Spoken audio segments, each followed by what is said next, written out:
सभी को मेरी तरफ से नमस्कार। एक बार सभी बच्चे बताना क्या आवाज आ रही है कि नहीं आ रही है।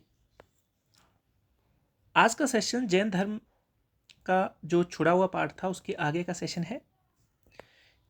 जैन धर्म के बारे में हम पढ़ रहे हैं और पार्श्वनाथ की शिक्षा और शिक्षाएं क्या थी उसकी चर्चा हम कर चुके हैं।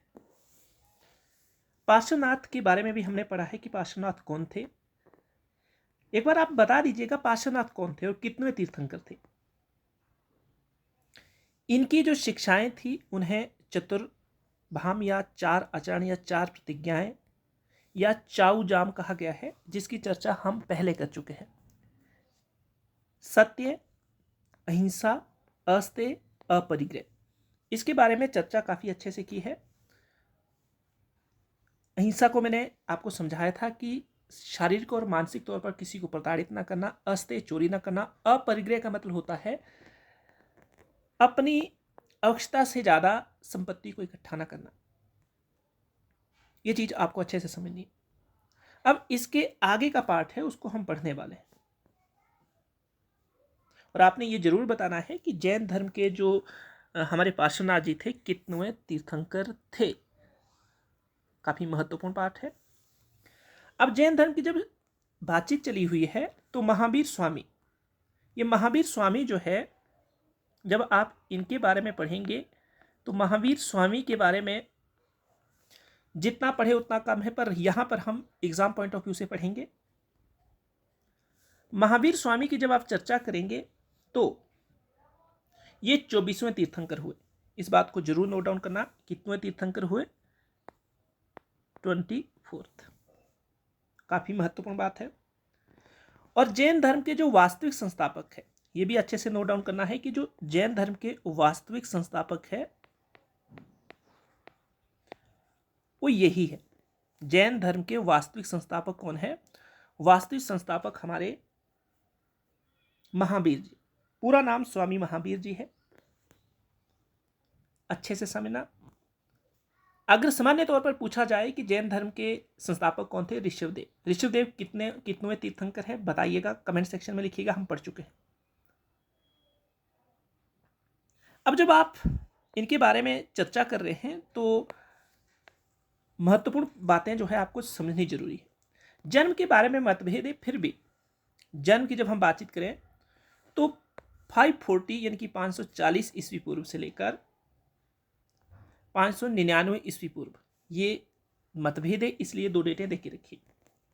में इनका जन्म माना जाता है, पर ज्यादातर इतिहासकार इस डेट को सही मानते हैं, ये भी आपको अच्छे से समझना। पर कई बार अगर ऑप्शन में ये दे के रखा हो तो आप इसको करेंगे, क्योंकि वहां पर 540 नहीं होगा। अब इनका जो जन्म हुआ आपको पता चल गया। जन्म की जब आप बातचीत करेंगे तो जन्म कहां पर हुआ? कुंडग्राम। मुझे बताइएगा कुंडग्राम वर्तमान में भारत के किस राज्य में स्थित है? और इसी कुंडग्राम का आधुनिक नाम बासुकुंड है। और ये उस वक्त जो वैशाली महाजनपद हुआ करता था उसमें ये देखने को मिलता था। तो ये कुंडग्राम वर्तमान में बताइए कहां पर स्थित है? ये बिहार में स्थित है। जब आप पूरी की पूरी कहानी पढ़ते हैं तो इनकी जाति क्या थी? महावीर की जाति जो थी ये ज्ञात्रिक क्षत्रिय है। जिस कुल में इनका जन्म हुआ वो काफी इंपॉर्टेंट है। गोत्र की बातचीत करें, इनका गोत्र कश्यप था, वंश इक्ष्वाकु। ये महत्वपूर्ण बातें हैं, पेपर में पूछी जाती है, आपको इसको अच्छे से समझना है। जैन धर्म के जो स्वामी महावीर है इनका प्रतीक सिंह है। पिता का नाम सिद्धार्थ और अन्य नाम श्रेयांस या ययांस हुआ करता था। माता के नाम की बातचीत करें तो त्रिशला इनके माता का नाम था, जो लिच्छवी नरेश चेटक की बहन थी। थोड़ा सा समझना, यहां पर नोट कीजिएगा। जो त्रिशला थी, जो लिच्छवी गणराज्य, लिच्छवी जो उस वक्त गणराज्य हुआ करता था, उसके जो राजा थे जिनका नाम चेटक हुआ करता था, उनकी बहन त्रिशला थी। उनके साथ शादी हुई महावीर स्वामी की। अब जब आपसे पूछा जाए कि जो चेटक है और साथ में महावीर है, उनका आपस में क्या संबंध है, आप बता सकते हैं। महावीर का बचपन का नाम वर्धमान हुआ करता था, ये भी आपको अच्छे से याद रखना। पत्नी का नाम क्या था, आपके सामने इनकी पत्नी का नाम लिखा है वर्धमान, आपको अच्छे से याद रखना। इनकी पत्नी का नाम थोड़ा ठीक कर लीजिएगा, यशोधा, धरा मत करना, यशोधा इनका नाम था, मतलब इनकी पत्नी का नाम था। कुंड्य गोत्र की एक कन्या थी, इनसे इन्होंने शादी की। फिर एक बेटी भी हुई और बेटी का नाम अणोजा या प्रियदर्शनी रखा था। अणोजा, अच्छे से समझिएगा, अणोजा या प्रियदर्शनी।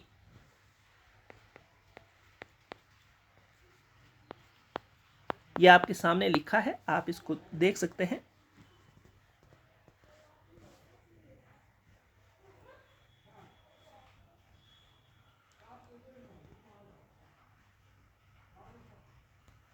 तो भाई नंदीवर्धन, दर्शनी उनकी बहन, और महावीर स्वामी और यशोदा की बेटी। तो अच्छे से याद रखना। बाद में इसकी शादी जमाली से होती है और जमाली जो है महावीर स्वामी के पहले शिष्य बनते हैं। तो ये महत्वपूर्ण बात है। और बाद में यही क्या करेंगे, विरोध भी करेंगे। पहले विरोधी भी हुए, पहले शिष्य भी हुए, आगे जाकर हम पढ़ेंगे, इसके बारे में चर्चा करेंगे। महावीर के प्रथम शिष्य आपको पता चल गया। जब गृह त्याग किया इन्होंने, तो गृह त्याग करने का जो समय था ये 30 वर्ष के थे। मोह माया से उब चुके थे और उस मोह माया को त्यागने के लिए इन्होंने क्या किया, अपने घर को ही छोड़ दिया। और 30 वर्ष की उम्र में इन्होंने घर को छोड़ा और लगभग 12 वर्ष इन्होंने तपस्या की। और 12 वर्ष की तपस्या के बाद इन्हें ज्ञान की जो प्राप्ति हुई वो 42 वर्ष में हुई। तो ये महत्वपूर्ण बात है जो आपको समझनी है। इनकी ज्ञान की प्राप्ति की जब हम बातचीत करते हैं तो 12 वर्ष लगे। 12 वर्ष के बाद इनको क्या हुआ, ज्ञान की प्राप्ति हुई। तो यहां पर लिख लीजिएगा कितने वर्ष के बाद ज्ञान की प्राप्ति हुई, 12 वर्ष के बाद ज्ञान की प्राप्ति हुई। यह महत्वपूर्ण बात है। अब ज्ञान की प्राप्ति के बाद उस स्थान कौन सा था, रिजुपालिक नदी थी उसके आसपास में। और ये जो सारी घटनाएं हैं बिहार के आसपास वाले एरिया में घट रही है। वृक्ष का नाम था जिस वृक्ष के नीचे इनको ज्ञान की प्राप्ति हुई, साल का वृक्ष था। यह भी महत्वपूर्ण बात है। साधना तपस्या करने के बाद उनको ज्ञान की प्राप्ति हुई और ज्ञान की प्राप्ति साल वृक्ष के नीचे हुई, जिसे सर्वोच्च ज्ञान कहा जाता है।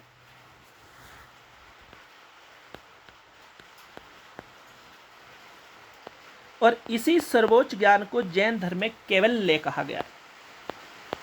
ये कैवल्य।